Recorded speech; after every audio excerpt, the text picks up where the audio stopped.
When you first started doing this, how did you know how much to charge? I had no clue. Okay. I'm pulling numbers out of thin air. All right. No idea how to price, what to price, what are the deliverables, what is the time frame? No idea. So how did you figure that out?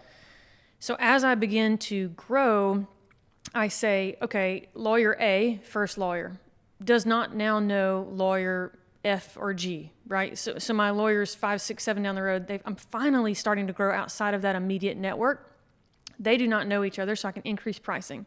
Well, I still don't want to throw it up out of thin air, right? So I call 4 or 5 or 6 of my competitors and pose as a law firm and go through their whole intake process. Okay. I get pitch decks from them.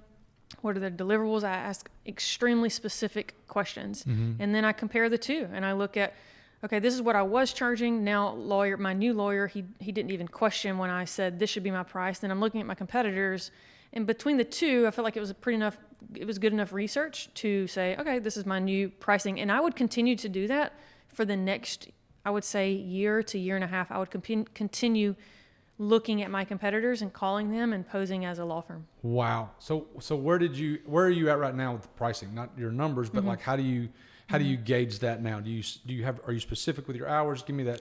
Yeah. So we track our employees' time. So we use a time tracking software. And so I can see how much time they are using up for each individual project, right? So this time tracking software is incredibly beneficial for me to see, oh, this is a super easy task, but the market is calling for it to be at this rate.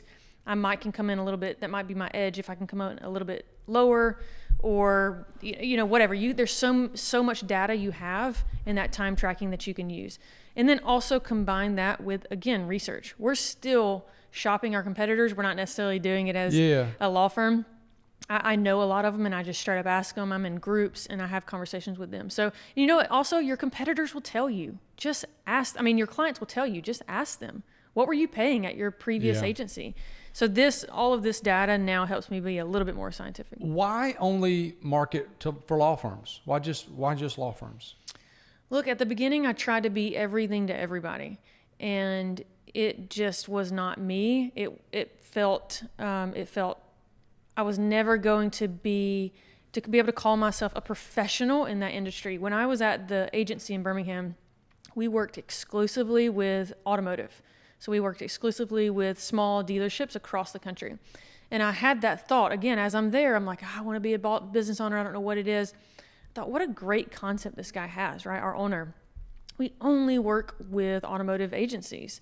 So our clients would come to us and say, hey, you're the professional in that. You know what you're talking about. You only work in this industry.